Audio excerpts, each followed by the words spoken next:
আমাদের ফোনের সমস্ত ডাটা ডিলিট করে সমস্ত সেটিংকে আবার নতুনভাবে সাজানোর জন্য আমরা কিন্তু মোবাইলে রিসেট বা ফরম্যাট দিয়ে থাকি। আপনি চাইলে কিন্তু আপনার ফোনের সমস্ত ডাটা ঠিক রেখে শুধুমাত্র সেটিংকে ফরম্যাট করতে পারবে।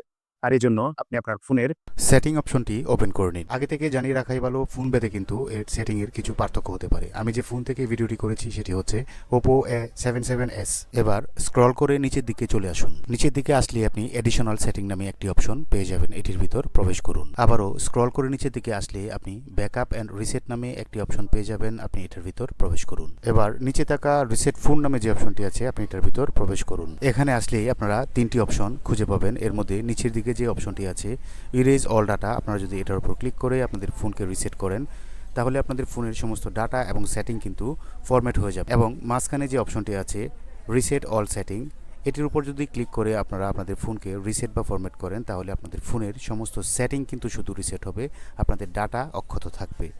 তার উপরে যেটি আছে reset network and Bluetooth setting, এটির উপর ক্লিক করে যদি আপনারা আপনাদের ফোনের রিসেট দেন তাহলে আপনাদের ফোনের শুধুমাত্র নেটওয়ার্ক এবং ব্লুটুথ সেটিং কিন্তু রিসেট হবে। তো এই ছিল আজকের মতো। ভিডিওটি যদি ভালো লাগে তাহলে আপনাদের টাইমলাইনে শেয়ার করে রেখে দিতে পারেন, পরবর্তীতে কাজে লাগবে। আর শেয়ারের মাধ্যমে আপনাদের বন্ধুদের কিন্তু দেখার সুযোগ করে দিতে পারেন। কোনো কিছু জানার থাকলে কমেন্ট করবেন, লাইক কমেন্ট শেয়ার করে পাশে থাকবেন। ধন্যবাদ সবাইকে, ভালো থাকবেন, সুস্থ থাকবেন। দেখা হবে নতুন কোনো পর্বে, নতুন কোনো ভিডিওতে।